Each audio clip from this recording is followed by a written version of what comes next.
Holy shit, Chris, I didn't think it was possible. We actually got a good movie in 2021. Like, how? Just how? Yeah. I mean, James Gunn, first off, so... No, I'm totally at a loss for words. I mean, after sitting through weeks of movies like Zola, Saw, whatever, Spiral, whatever you want to call it, and then most recently, the biggest atrocity of the year, Old, it's so refreshing to have a movie I actually enjoy watching. Yeah, it's pretty crazy. And also, we have a special guest on this episode, first time to the podcast, but has commented before, Dustin, the Duster Mason. Dustin, I like to call you the secret to my success. I'm so happy to finally have you on the podcast. How you doing, man? I'm all right. Can't wait to talk about James Gunn's The Suicide Squad. Yep, with the in the title being the most key point. We're talking about everything related to the Suicide Squad today, all of that and more. Stay tuned.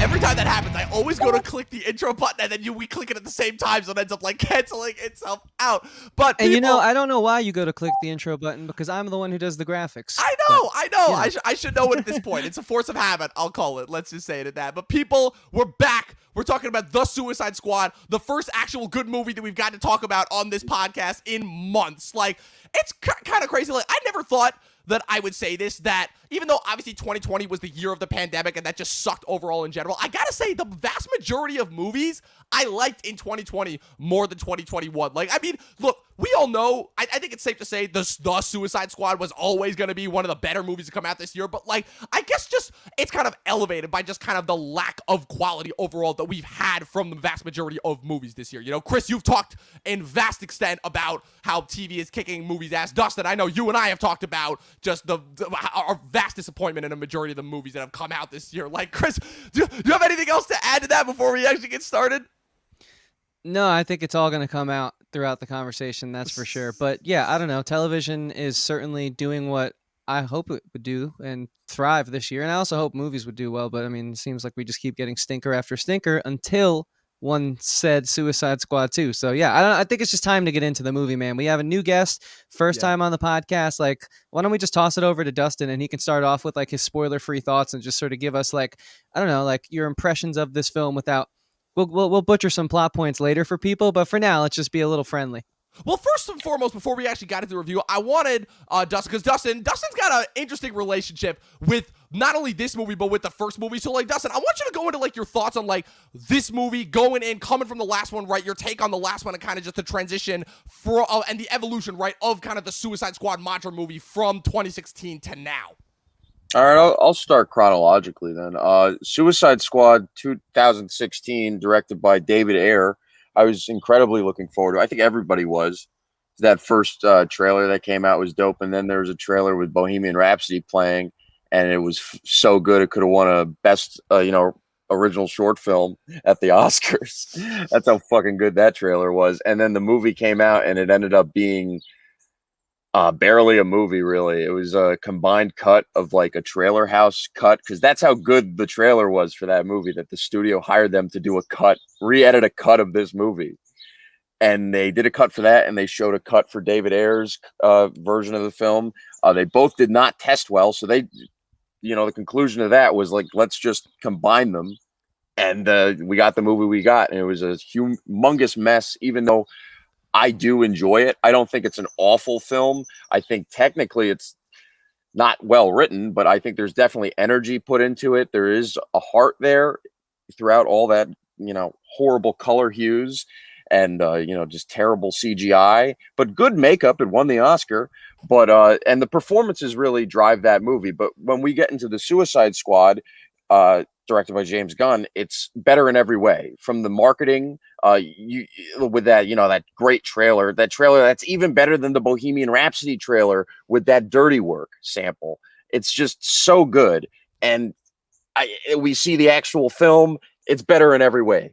The cast is better. The visuals are way better. The makeup's way better.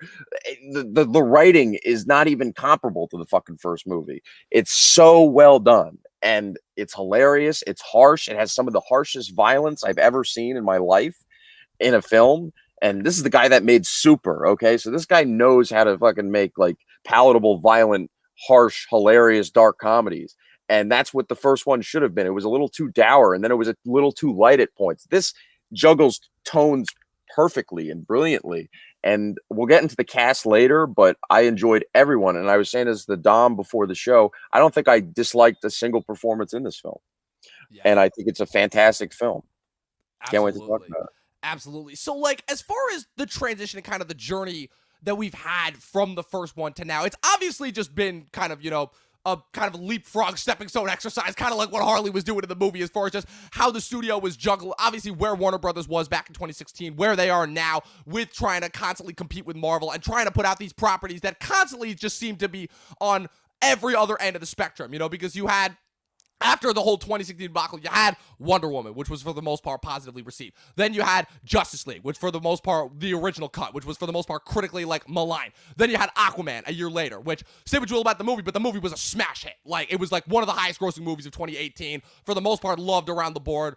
Then you had Shazam, which was kind of a weird, like, lesser family-friendly movie. Then you start, like, the spin-off material where you start to do movies outside of, like, the actual DC universe, where you have the Joaquin Phoenix Joker movie, which is really not tied into this main universe at all. And then, obviously, you have the pandemic that sets in. And then you have everything that's happened since, right? With Wonder Woman 84, which supposedly takes place in the same continuity, even though that feels like a completely different movie, tonally.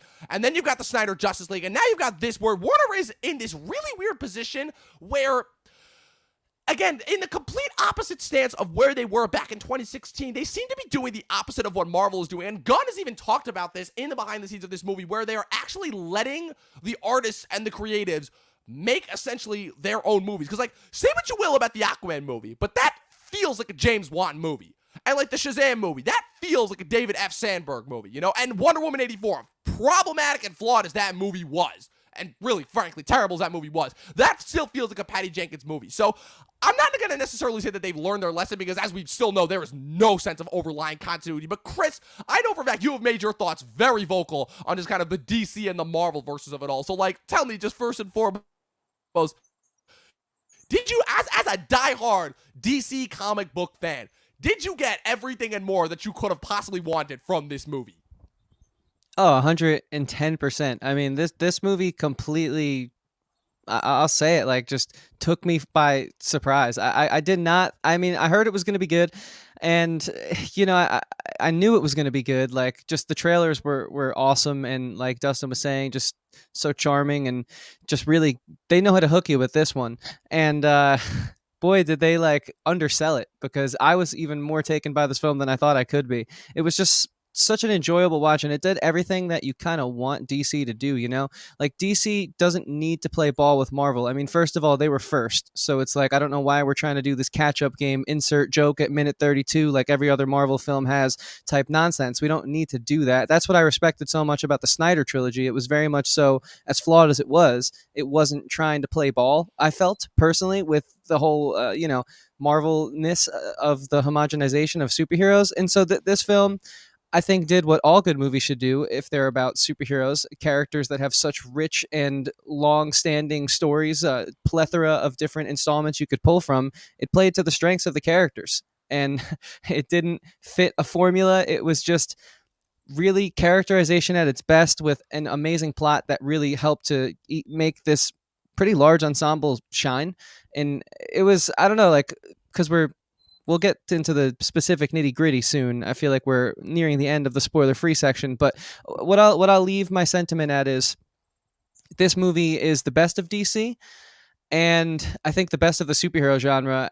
It's just unfortunate that I don't think where it's gonna, because A, the box office has been so pitiful, and B, just everything is so, like I said, homogenized. I don't think it's gonna change anything, but it's nice to have a little light in the darkness, is how I see it. Yeah, it's I find it funny, obviously, that you're talking about superheroes when the bulk of the cast of this movie is supervillains. Like, my whole thing with this movie, if I could just get my spoiler-free thoughts Well, out it's of the way, superhero genre, though. Right. So. It's the comic book genre overall. Is that I've been talking a lot in the last couple of years about just comic book storytelling, and how really after Endgame, comic book storytelling has really evolved to the point of now where we are essentially doing the equivalent of comic book storytelling now on the big screen, where before it's like we were still kind of doing them as movies or attempting to do. And now we are seeing like these now long-form comics stories take place over the course of like, as TV shows, as movies. We can have like these one-off movies that supposedly take place in the same continuity, but really they're only connected via the characters, right? I do find it interesting that obviously, with the reception of the first one, Gunn has his pick of the litter and picks and chooses the characters that he wants to bring back for the first one. And I do find that very interesting that he does that, obviously, with the exception of Will Smith. But as for my spoiler-free thoughts on this movie, look, it's been a rough year. It's been a rough year movie-wise. And after letdown after letdown after letdown, July, which quite possibly was the worst month of this whole year, where just every movie I either just wasn't a fan of or it was just a giant fucking flop. Overall, in every conceivable sense, it was so beyond refreshing because James Gunn does it now twice. He did it back in 2014 with the first Guardians of the Galaxy, where I'm like, okay, what is this movie going to be? And that movie ends up being not only one of the best of Marvel, but ultimately a cultural landmark, and he nails it again here. Everything about this movie works. There was not a single dull moment. The action is on point. The characterization is on point. Like Dustin said, there's not a single bad performance in this entire movie. The soundtrack crushes. It holds up to its mantra of really like, don't get attached, these characters are expendable. You know what it is? Without spoiling anything, it ultimately, I think, solves one of the biggest problems of the first one, which is that it actually knows how to handle its premise, which is that the Suicide Squad as a concept is constantly at bat with the idea of just forget the superhero movies, just traditional movie marketing in general, because the whole point is you want to market off likable characters that people are going to want to stick with and root for through the entire time. And that goes against everything that the Suicide Squad as a concept stands for. The whole thing is that they are villains, they are expendable, they are put in this black ops unit that 9 times out of 10 they go on missions that they will not come back from, and Gunn recognizes all of those elements and manages to translate that in a way that is not only palatable for audiences just in general, but also really fucking fun and really funny and really gruesome and just it has so much heart in all of the best ways, right? It's funny, I saw elements of Guardians of the Galaxy in here, right? And as far as maybe the setup of like the initial squad as to what we get, sure, there are comparisons that you can make there, but as the film goes on, it definitely develops this really unique identity in and of itself, and this movie really truly is something special. Not just for the year of 2021, not just for comic book movies, not just for DC, but just like as a film just in general, it works, and I really think it's going to go down. Hopefully withstand, just the current climate of movies that we're in right now as just one of the greats, just in general. So those are spoiler-free thoughts. So the one thing I will say now is we're about to dive heavy into spoilers. So again, the movie is on HBO Max, but I know obviously that, just because of the inherent nature of this movie, there are a lot of people who still haven't seen it. So I cannot stress this enough. If you do not want to get spoiled on this movie, click out of this video now, go watch it, and then come back later on because we are about to talk some spoilers. And as always, people, you know what to do. Click the comment. Leave a comment below, click the subscribe button, click the like button, and always be sure to keep coming back for more content. So guys, let's talk about all the people who died, because like, there are a lot of people who died in this movie. Like, first of all, just the fact that Gunn pulls off probably the biggest ensemble cast that he's ever had. Like, what are there, just of the squad alone, there's like, what, 16 members? At least that we started out with? 17? Right, it's ridiculous, if we count Flag. I didn't count them. I think it's 16 supervillains. I would count him. I mean, he kind of got screwed over too by Waller. Let's be honest. Kind of, but that's just what makes his character so good. Him in as the distraction mission. I don't know. I think he was just as disposable as the rest of them. But hey, 16, 17. Let us know in the comments your thoughts on that. But yeah, Dom, take it away. Like, I mean, look, I don't want to like venture a guess because I don't want to like compare myself to other people in that sense, but like, I don't know, like, did you guys find it obvious that like that whole squad that they were assembling of like Captain Boomerang and Savant, all those guys in the beginning, that they were like kind of be the distraction, they were going to get killed in the first 15 minutes? Like, did you guys get like any sense of that? Because like, in a like weird immediately? way, not immediately, but like, I thought like when they come on screen? No, I feel like as soon as we cut back to the other team coming on the island, that's when I realized that's their point. They were literally there to die, and Amanda Waller's mean and just ruthless. Yeah. Well, I'm right there with Dustin on that one. I think you have to be a fortune teller to that one. They sold it really well. That was clever how it was executed. Yeah, pun intended. Yeah, exactly.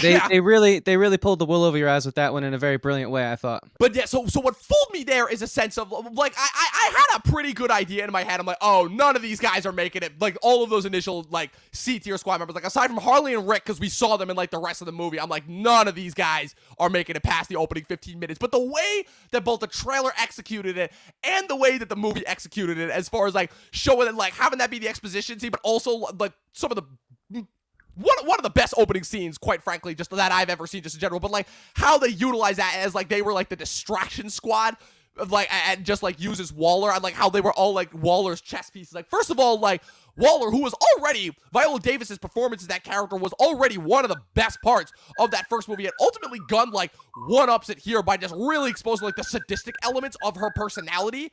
As far as that goes, like, it was brilliantly done as far as that goes. And then we get into the actual members of our squad, who are revealed to be at least the initial 5 before they gain more as the movie goes on, which are revealed to be Idris Elba's Bloodsport, John Cena's Peacemaker, Daniella Melchior's Ratcatcher 2, David Dastmalchian's Polka Dot Man, and then Sylvester Stallone, obviously, or Nanawe, as voiced by Sylvester Stallone. And man, just like everything that Gunn said that he was going for, as far as this being like a war movie, a Dirty Dozen movie, a man on a mission movie, a snatch and grab movie, like they were like, Dustin, were you getting Inglourious Bastards vibes here? Like with like the certain of the title, I was sort of getting that bit throughout the movie. I was mainly just trying to figure out where have I heard that opening credits song, because it just reminded me of like Dawn of the Dead, like the Zack Snyder. Oh, the Johnny Cash song?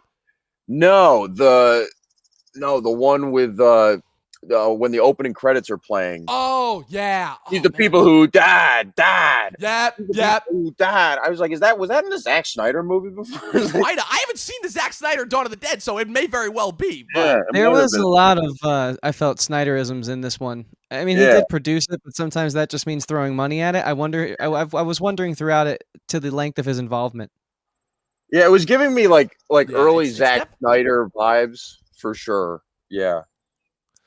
Yeah, it was definitely interesting in that sense, but like just the way that the movie handles its vast cast, right? Like it does the very smart thing where, aside from a few key players in that initial squad, like Michael Rooker, who's obviously the intro person, Weasel, who's obviously the joke, Captain Boomerang because he's the character we know from the previous movie, and then Pete Davidson, who again we know is Pete Davidson, right? Like I think they do a really good job of giving us not really enough, but like just enough to realize it's like, oh, we're not going to be spending the rest of the movie with these characters. And the way that it circles back, the way that it edits in like the previous time sequence, like it's brilliantly handled. I would beg to differ though, because they kind of fool you by throwing Flag and Harley Quinn in there, and that kind of makes you think like, okay, they're forming some connections. Harley Quinn does tend to have silly, ridiculous bonds with characters throughout movies, and so I think that they kind of did a good job. Like Dustin said, you really only realize it unless you're a fortune teller when you see the other squad come up on the beach and Idris Elba's like, hey, we just saw an explosion, and Waller says, oh, well, don't worry about that. That was to help you guys out, or whatever her exact verbiage was. But Dustin, what's your take on that? Well, that opening sequence was great with the first Suicide Squad, the first team that we're introduced to. But Jai Courtney was one of my favorite parts unexpectedly of the first film. I thought he was easily the funniest part and like kind of the most interesting of the bunch, because all he does is throw boomerangs and drink and is obsessed with unicorns for some reason. I don't know, but he was funny in that movie, and I wanted this movie to, like, even if they kill him off, they were going to do right by him, and they did, like, immediately within the first 10 minutes of the film. Like, you see him actually throw a fucking boomerang in this movie, and he slices somebody's throat and head.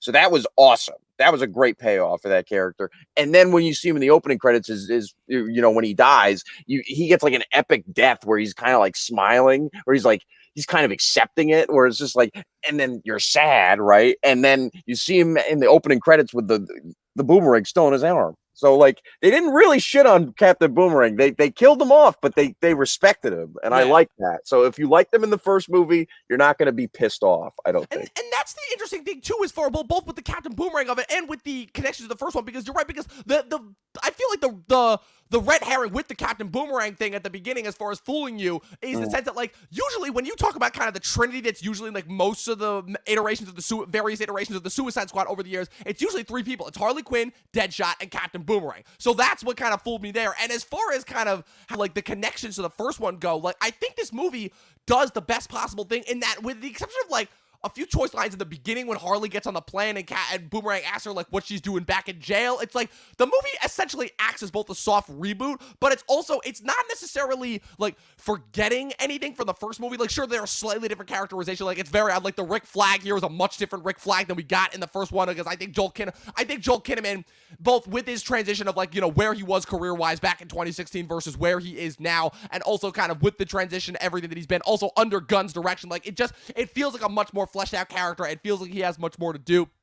And then after that opening sequence, once we get into the actual antics of the actual squad that we spend the majority of the movie with and getting to know their dynamics, it's amazingly well done. I think one of my favorite sequences is that opening campfire scene where Bloodsport wakes up, sees Polka Dot Man expelling the dots, and then he sees King Shark almost eating Ratcatcher, immediately shoots him, has the shooting scene, and then Ratcatcher at the moment. Then you see fucking John Cena come out in the fucking whitey tighties, and already within the first 10 minutes, John Cena is one light years better than he was in F9. Like, because it's the whole thing with Gunn and wrestlers, where he knows how to get performances and play to wrestlers' strengths. And everything that Cena is doing in this movie, I saw a really interesting meme online that kind of described it's like where like Cena's direction that he was given was like to play it as a douchey Captain America, but I saw this meme and it actually pointed out really actually he's more so like a version of the comedian from Watchmen, where he's like this jingoistic ruthless killer. The only difference really is that he still thinks that he's doing everything that he's doing for like the right reasons, at least all the way until the end,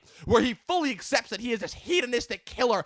But the movie, I said this to Chris too, the movie does this exceptional job of this balancing act where the movie introduces them as villains, sort of kind of gets you to know each and every one of them in their own way, makes you feel sorry for them, at least at certain points, and then pulls the wool back in the last minute to remind you, no, these guys are fucking villains. You know, they're not assholes, but they're villains. Their interests are still their own, you know? And, like, that's a really, really tough sell, especially in today's modern movie market where everything has to be so PC and so kosher and all the characters always have to be likable. And it's just refreshing to see like a movie where it's like, yeah, you can have unlikable characters because that's what TV's been doing for the last like 10, 15 years now.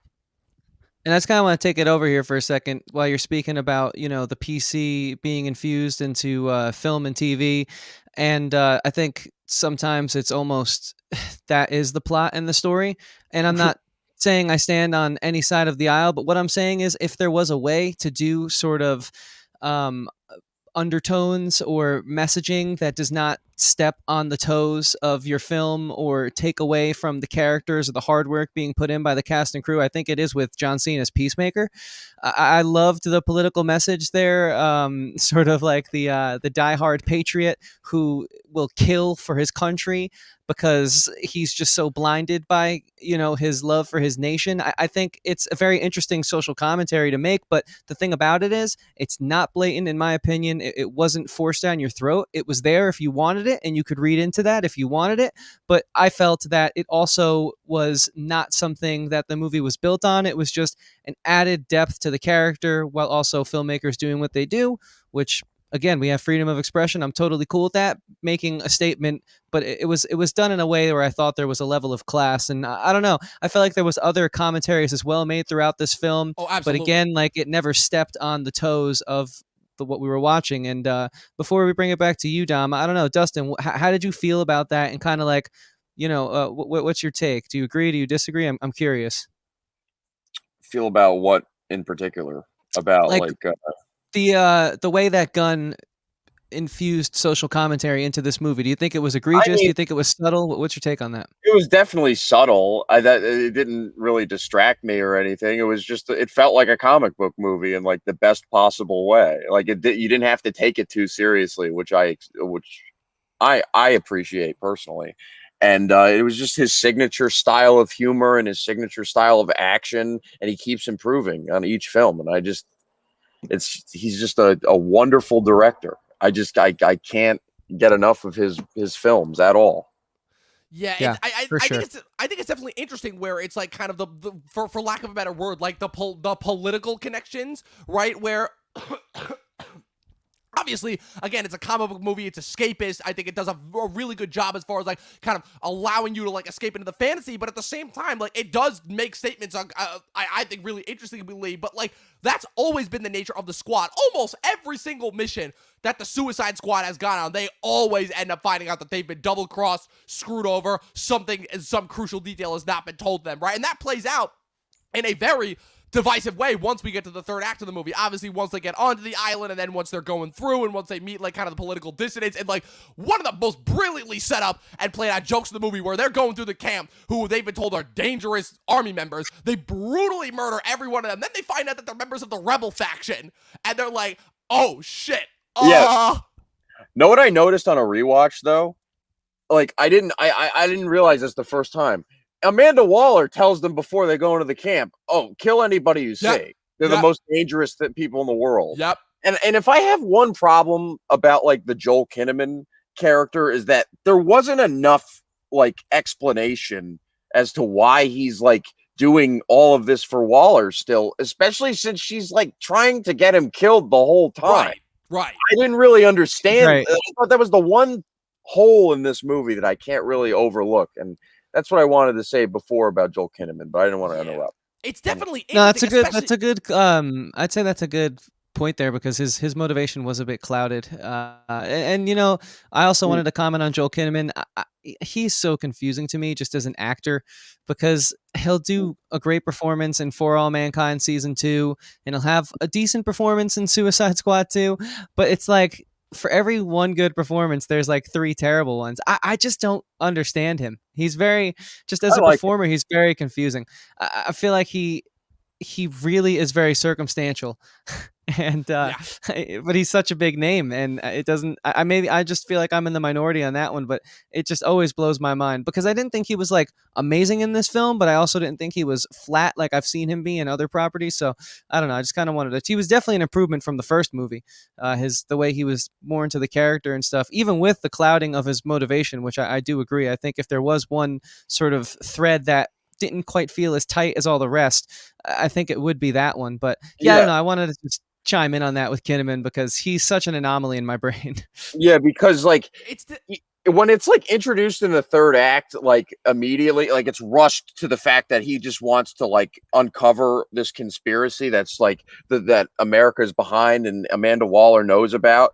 And then John Cena comes out of nowhere and is like, "No, I got a mission of my own, motherfucker. I can kill you. Like you give me that disc." And it's like rushed. It's well executed, but it's like a little rushed. And it's just like, is Amanda Waller like really aware of that? Like, is she approves of that? But okay. Yeah. Well, we already know that like Amanda Waller is perfectly fine with just like murdering and experimenting on children, especially since like, well, we know the U.S. government obviously sanctioned the Thinkers experiments there, obviously before the coup that happens prior to this movie, and Waller was clearly sending in the squad in order to cover everything up. And again, not to like, I guess answer the flaw, but I guess if there was like one reason, it would probably be because she knew the real reason why she was setting in the squad, and she probably knew that like kind of Flag's moral high ground, right? And she probably definitely didn't want to risk him potentially stumbling in on that. So if for nothing else, like Waller definitely demonstrates in this movie like just how ruthless she is. I mean, she had that one moment in the last movie where she killed like all the members of all the people that were in the room with her, but that scene really just felt like it was just completely out of nowhere. I felt like it was just thrown in there to be like, oh, here's how ruthless Amanda Waller is.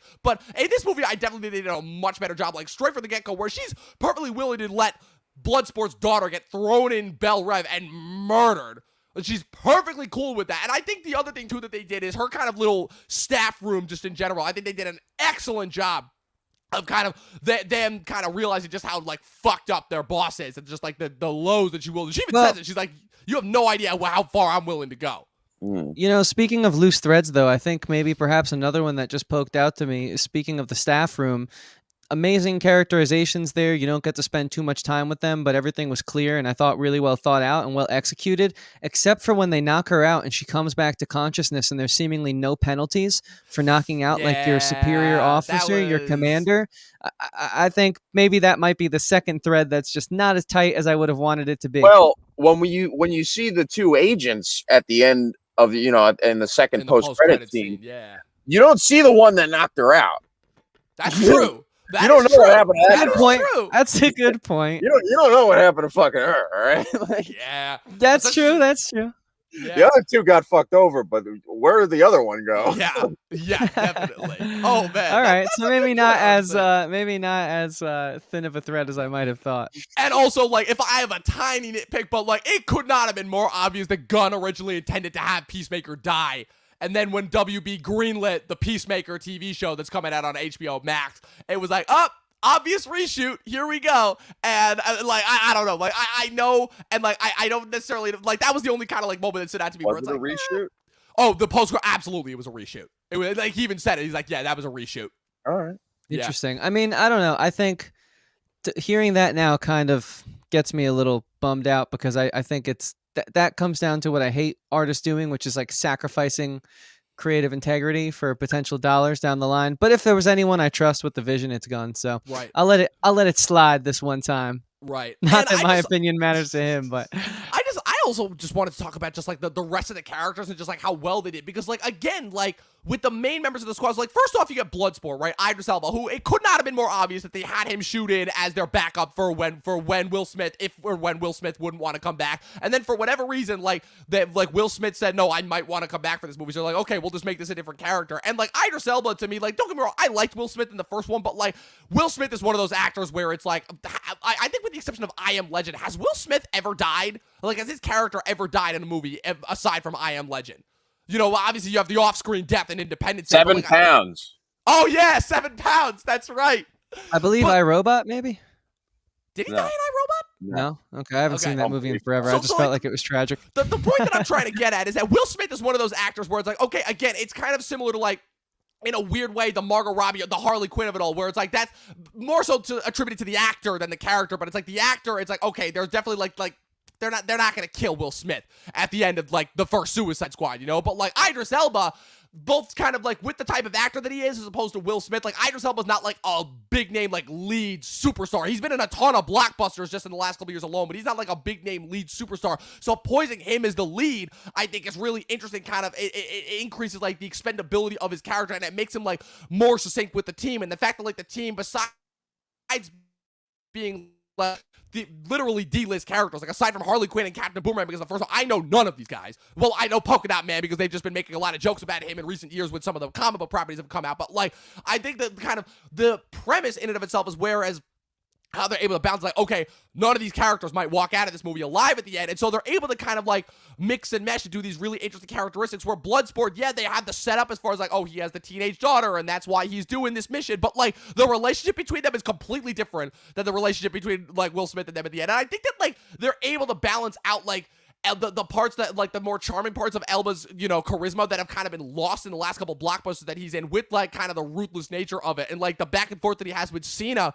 And then everything that they do with the Ratcatcher and Polka Dot Man characters as far as kind of making those two, like, the tragic hearts of the movie. Like, it's exceptionally well done, especially since, like, with the Polka Dot Man character, David Dastmalchian is an actor who's, like, been popping up in these random comic book properties since The Dark Knight, and now he's in, like, he's going to be, like, a crucial cast member in the Dune movie that's been coming out because of his relationships with Christopher Nolan and Denis Villeneuve.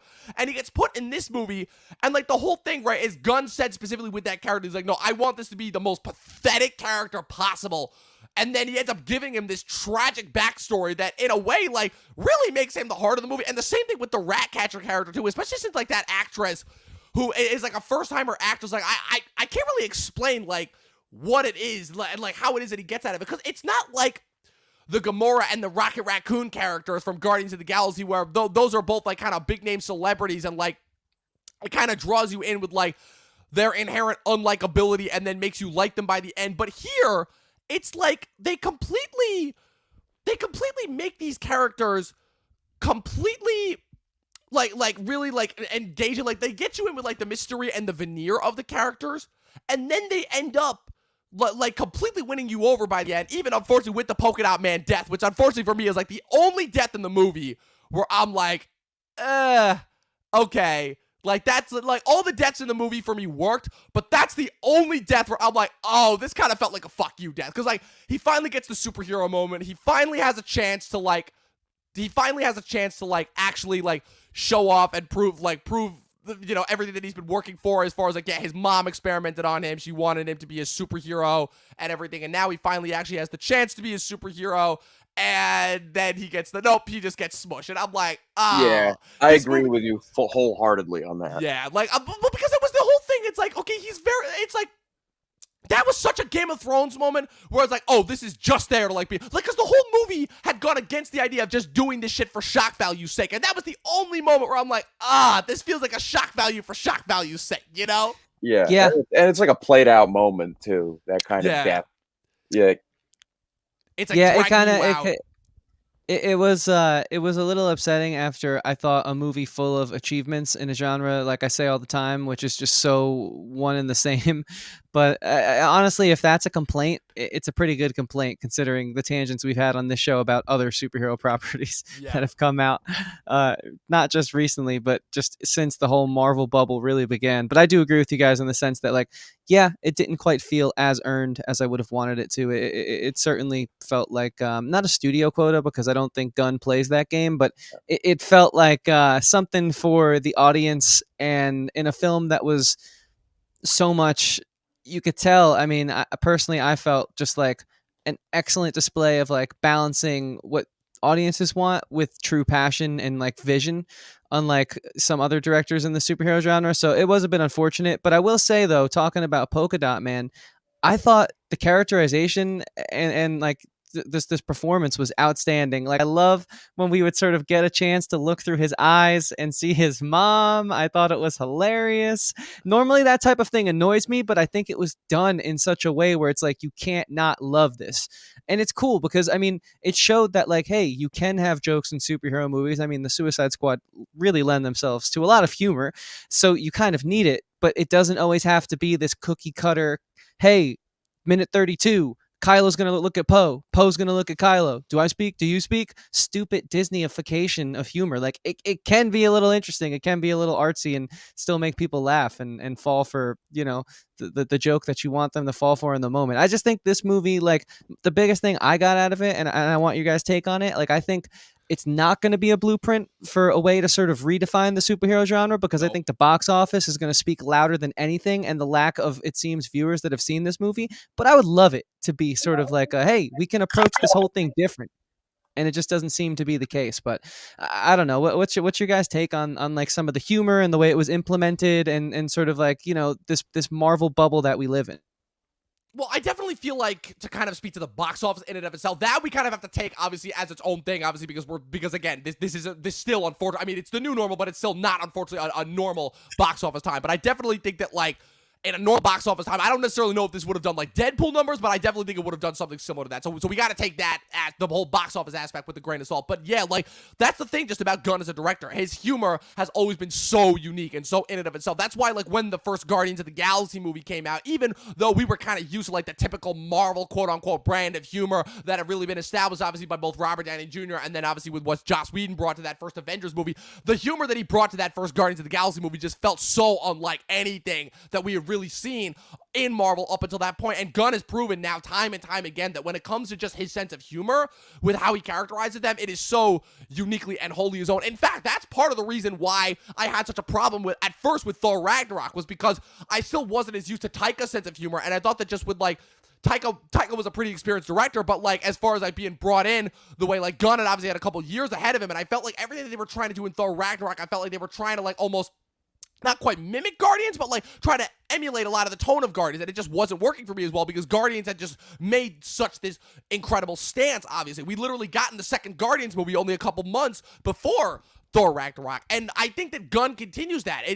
Gunn's greatest strength is his ability to mix and mesh the tragedy of these characters and using humor as their veneer. That's part of what makes Rocket Raccoon so appealing, is the fact that Rocket Raccoon uses his asshole veneer in order to cover up the fact that he feels so dejected and so rejected from everyone else and feels like he has no connection to anyone. And you kind of get that sense from each and every one of these characters in the movie, where every single one of them has daddy issues. Every single one of them is isolated. King Shark, literally his whole thing is just that he has no friends, ultimately, and he just wants, like, you know, this family, you know, like that's Gunn's greatest strength, and Gunn continues to do that in each and every one of his movies. And the fact that we're now 7 years, I even saw him post about it the other day, 7 years removed from the first Guardians, and everything that he's doing with his characters is still, like, on point. I say, like, just keep on going it, because this is, like, the one instance where it doesn't feel like studio mandated, oh, this has got to be funnier, oh, this has got to be more likable. It feels like, no, everything came from a sense of creativity, like, from a creative stance, which, again,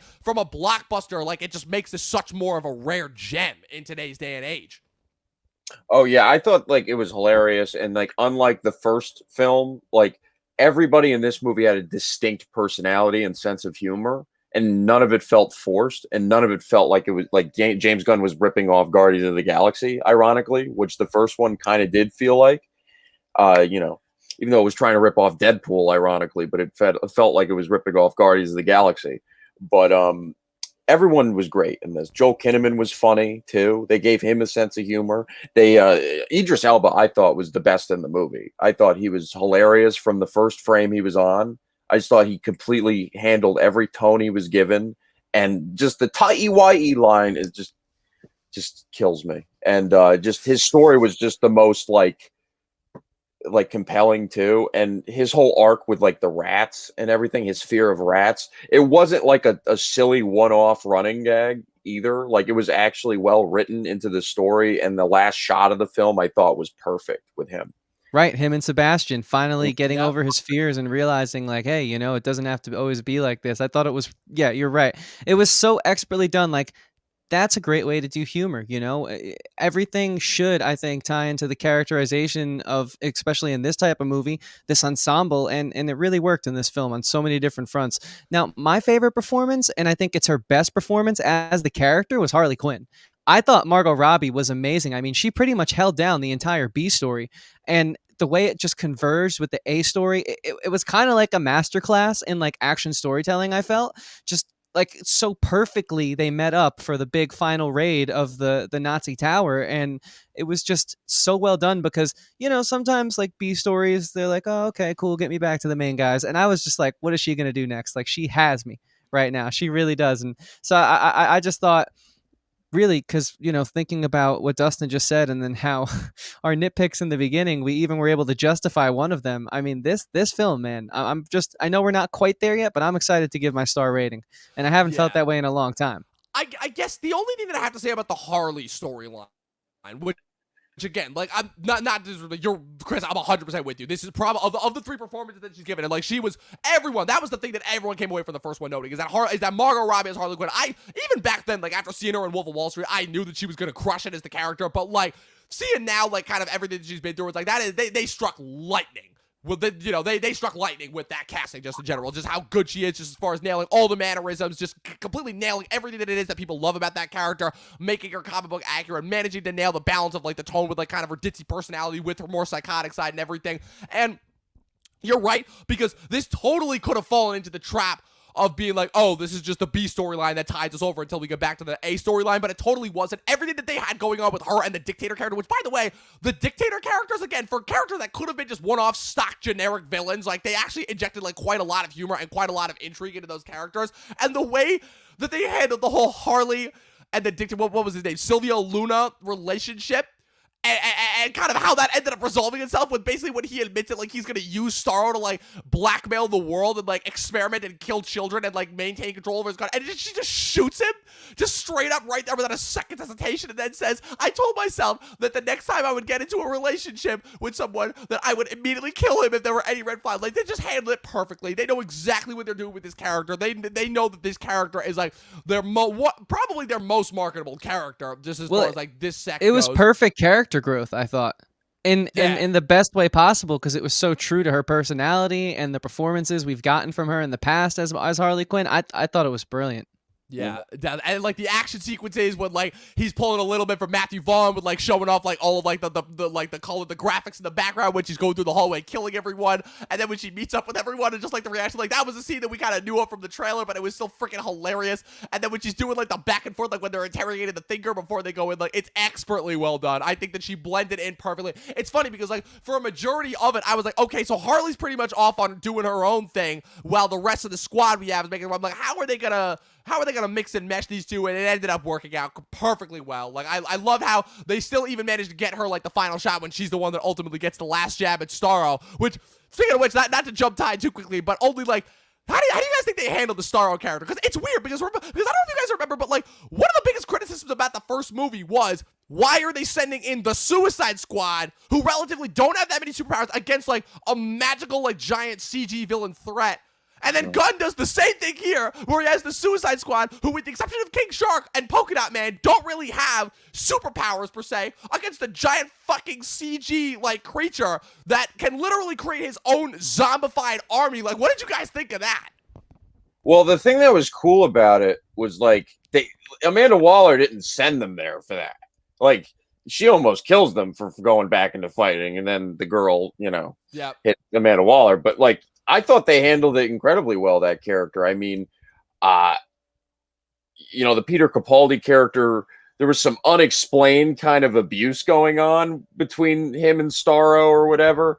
That wasn't really explained, but from a visual standpoint, it was so crazy to look at. And it was one of the grossest villains I've ever seen in a good way. Like, it was gross in like an effective way. It was like with the squids coming out of the armpits or whatever they were, and they were coming out of the armpits and they were going on the faces. It was just gory, and they were practical too. I'm pretty sure those things. The practical effects were insane, and the visual effects, they were seamless, and it was just completely gross. But that was the feeling you were supposed to feel, and I liked it a lot. And they even at the end, when Starro inevitably dies, because it is this type of movie where they're going to defeat the big bad.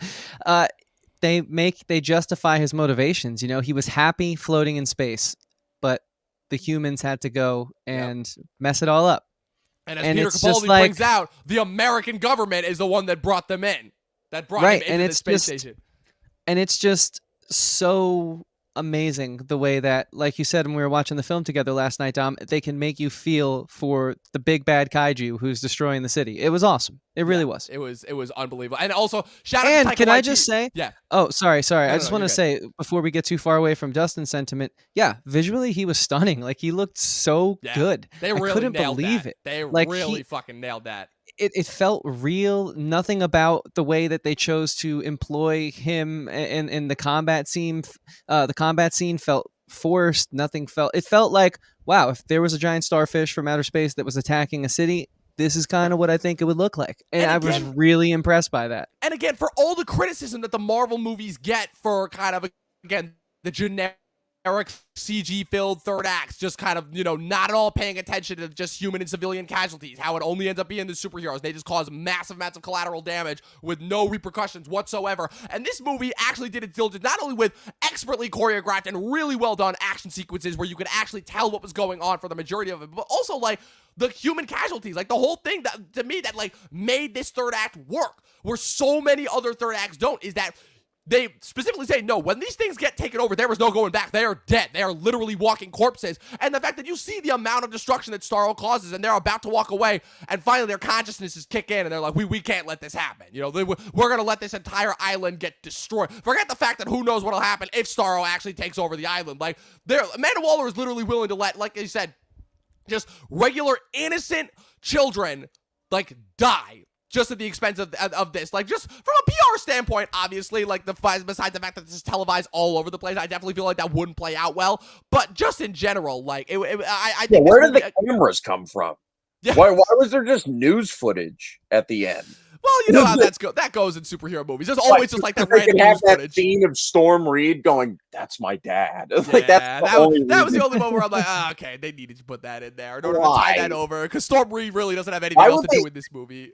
Why would they like report on escaped convicts being heroes? Like, I don't even understand like the reporting they were doing. Like, yeah, you're right. Oh, maybe man. not a 5-star film, but probably damn near close. But I thought I thought the whole third act was just so incredible, like from the convergence of the B and the A story, and just watching the team sort of just infiltrate and do their thing, and then of course like the classic double cross, the twist on the twist was awesome, with one Peacemaker being sort of like the double agent, or maybe the secret agent of Amanda Waller is probably a better word there, and it just all felt so believable in a movie that, honestly, at its core, and probably from an elevator pitch, sounds so silly. The fact that they were able to just make this so convincing and really sell you on it, I think that's its greatest achievement when it's all said and done. Aside from like such creative filmmaking that was like very artistic at times, like there's this one scene where they did sort of like those graphics that were throughout the movie, and it was practical, and it was depth of field, and there was different sort of like bent rusted objects from like a broken building sort of giving you whatever the word was, and they pan away, and I'm like, holy shit, this is like, that's art. That's like high art. Like, that's an incredible shot to capture, and it's happening in the Suicide Squad 2. Like, this movie, man. This movie. I'm running out of things to say about it, because I feel like, at least for me, I only have one other thing that I want to bring up, which unfortunately is, we've been doing so well, like actually just talking about the movie and not talking about the factors outside the movie, but we got to talk about it, because unfortunately, I think it is going to spell, unfortunately, what is going to be the future of just this franchise, just in general, which is unfortunately the film's box office. The film as much, and God damn it, they tried with the positive, with all of the great criticism on Twitter and all of the positive reinforcement and Gunn and the cast doing all these interviews and everything. It still, unfortunately, could not salvage the box office. 12.2 million opening weekend, which is pitiful. Like that is bad. They needed this movie to do 25 million minimum just to opening. Like 12.2, that is scary as far as that goes. And like, it's interesting because this is not a Black Widow situation where it's like, oh, this was on streaming, so therefore nobody was gonna go out to see it in the theaters. No, it's like I heard that like there was more of like, you know, bad word of mouth from the first one, that this was rated R, like all that, but like, it was really confusing because as far as marketing goes, this movie nailed everything. So like, I don't know, like what are your guys' thought process? Like, is this solely because of the pandemic? Is this because of everything that's been happening, obviously, with theaters just in general? Is this what the quality movies like? Talk to me about, like, what does it have to do with that? I think it's because the Delta variant is like around now, so people are getting more paranoid. So I guess less people are going to theaters right now, I guess, starting now. And that's why Suicide Squad didn't perform as well as it clearly should have, because of how great the reaction's been overly positive. Like, it's just everyone loves it. And now, like, I guess it's because that's the devil, you know, of HBO Max, because like it's available on HBO Max, and like I guess it's so easy to access there. This is what I've been saying to you about streaming for years, Dominic, about like how like if it's available online, it's like, why go to a theater to pay $20 or $16 for a ticket and more for snacks and everything? It was like, just stay home and watch it in perfect quality. I mean, it is meant to be in the theater, but I totally get why it's not performing well, and it has mainly to do because of HBO Max and the pandemic still. The round 3 of pandemic or whatever it is. And maybe if this wasn't on HBO Max or available to stream, it would be you would have gotten like a 25 million plus box office probably for this. But that's my answer. Yeah, I think it's a great answer. And the only point I'll add is I think obviously the DCEU hasn't done the best job of sowing confidence with its audience. It clearly has its diehards, but even then, I think that there's a lot of infighting between the DC fans, who's more for the Snyderverse, who's more for outside of it. And of course, like the original Suicide Squad is arguably their worst received film. I mean, maybe One Emancipation of Harley Quinn might be a little worse, but like Wonder it's Woman up there. 84 got some pretty bad reviews. Yeah, but it's like probably in the big 3 of like their blunders right now. So I just think like it didn't sow too much confidence, even though this pretty much is, in my opinion, like a rebrand of the Suicide Squad in the best way possible.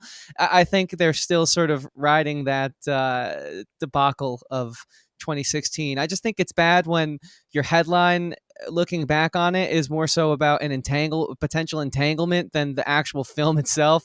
Like, what does that say about the movie? If we're not even talking about the movie, we're talking about pop culture zeitgeist around it years later. We've been talking about that a lot with movies recently.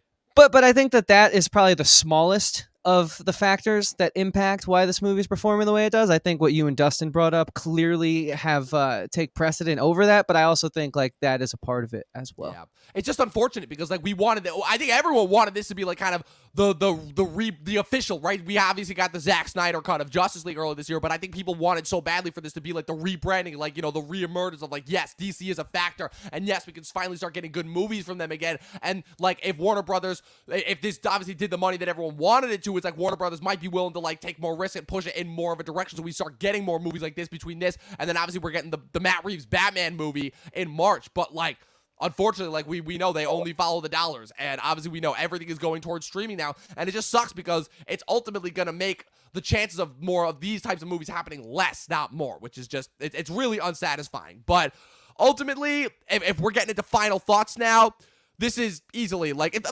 there's an argument to be made that this is the best movie so far this year. We obviously still have the rest of this year, but like, this is one of the best to come out of it. Everything about this movie works. To kind of echo our sentiments that we said at the beginning, this literally does not have a bad part. It's so entertaining. It's so engrossing. The violence, while excessive, is not tasteless, let's say. It's all really well done. Every single character in this works. Gunn once again pulls off another home run, another slam dunk. This is a 4.5 out of 5 star out of 5 for me. It's this close to a 5. It's this close, but there are certain things that hold it back from being that perfect 5, but it's a 4.5 for me, easily. Yeah, for sure. I'm right there with you, Dom. This is a 4.5 out of 5 stars for me as well. It really instills some confidence in the Peacemaker show. I was a little skeptical about that, especially coming off Cena's performance in F9. But if he can replicate even half of what he did in this movie, I think him being the lead in a series sounds pretty okay with me. Because even though this film wasn't received the way that we probably all here would have hoped it would have been, it's still super charming, so enjoyable, completely just like knocked me off my feet in the way that I would never have expected. And so I think it deserves to be seen, and I hope the word gets out eventually. And it's unfortunate because I do think circumstances notwithstanding, we would be talking about the success of this film a little bit more than we're able to with a measly $12.2 million. But yeah, 4.5 out of 5 stars for me. And Dustin, what is your star rating and final thoughts, man? All right. Well, most importantly, like I said, like it's so funny and so dark and so violent and completely entertaining the whole way through. But most importantly, it was not disappointing. This is one of the only movies in the last 2 or 3 years that really, truly didn't disappoint. It was funny. It was great. And I loved it. 4.5 out of 5. James Gunn might be the greatest, superhero film director of all time. And it's probably the most audacious superhero adaptation since Kick-Ass, the original Kick-Ass back in 2010. And I just had a ball with it. 4.5. 110%. Absolutely. So people, with that being said, that is our official review of the Suicide Squad. In order to differentiate, I know Chris has been calling it Suicide Squad too throughout of it. My whole thing is the first one is just Suicide Squad. This one is the Suicide Squad. I wonder if for whatever, if they do end up making another actual movie of these and not just like doing a bunch of TV spinoffs, if they'll actually like call it something else, like maybe like another Suicide Squad or something like that. But people, what are your thoughts on these Suicide Squad? Let us know in the comment section below. Be sure to click the subscribe button, click the like button. You guys know what to do as far as all that goes. Dustin, first time actually being on the podcast. You crushed it, man. First off, thank you for coming on. This was an absolute treat. Seriously, thank you for this. Where can the good people find you online? You can find me on Mr. G Movie Reviews. You can look up, my videos there. Mr. G Movie Reviews. And I haven't been making videos for a little bit, but you can still watch my old ones, and I might be making new ones soon. And you can leave a link for my letterbox too. I'd appreciate that. Or follow me on Twitter. And Sounds good. Yeah, all of Dustin's links will be in the description below. And of course, man, it was a pleasure having you on again. I hope to have you back on the show sometime. This was a great conversation, and thanks again for joining us, dude. Absolutely. Chris, where can the good people find you? Yeah, they can find me anywhere you can find our podcast, at Christian Evanko. Evanko spelled Evanko.